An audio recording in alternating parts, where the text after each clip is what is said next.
guys, welcome back again.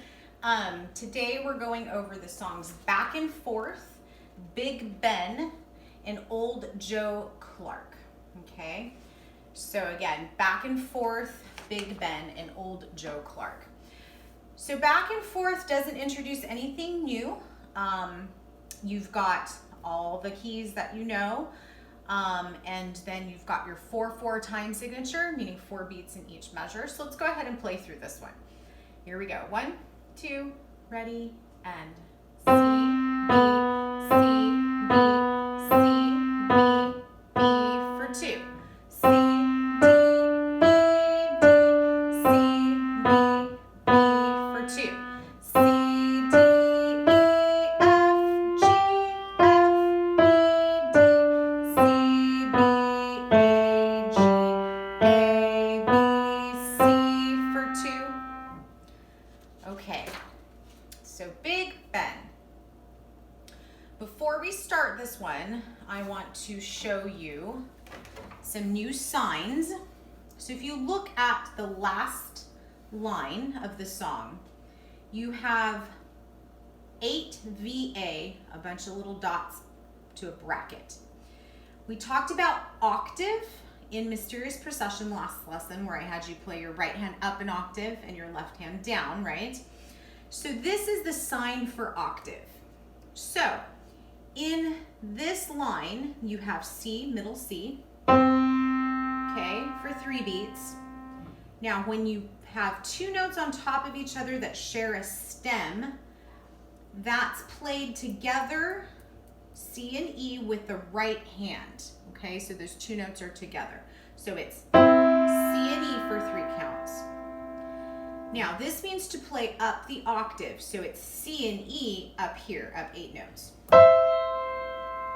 Now, this 15MA means to play C and E up yet another octave.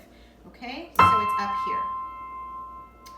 So you just went here, 2, 3, together, 2, 3, up the octave, 2, 3, up the octave.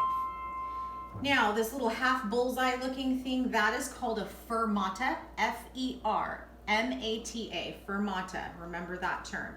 That means to hold longer than the note value. So this is 3 counts, so I want you to hold it for maybe 5 or 6. Okay, 1, 2, 3, 4, 5, 6. Now, the last thing this song's asking for is hold down damper pedal. So the damper pedal, if you've got a regular piano, is the far right, okay? And it sustains the sound. So listen to the song if I hold the pedal down.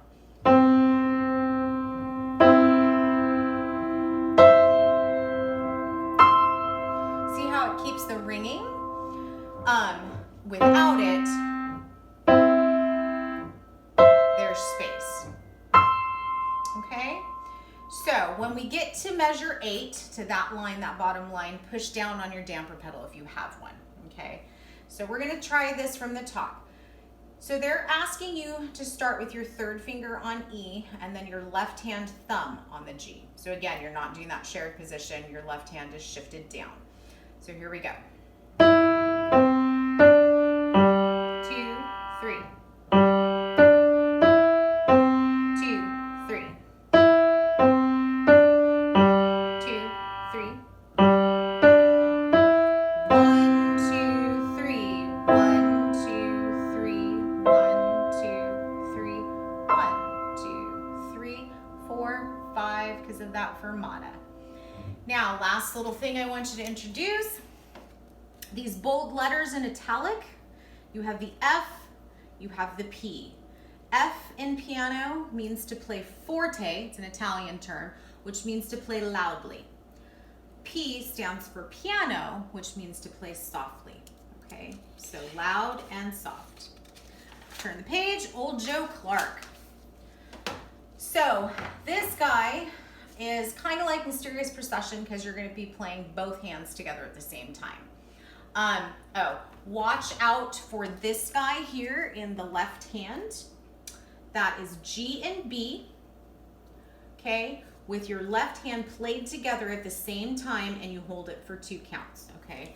So he's G and B, so 4th finger, index at the same time. Okay, so let's try playing this song. So your 4th finger, I want your 4th finger to start on that G in the left hand and your index finger on the D in the right. So it's gonna go like this.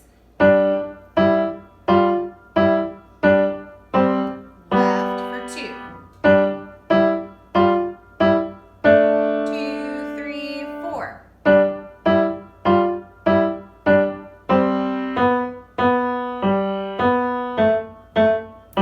2, 3, 4.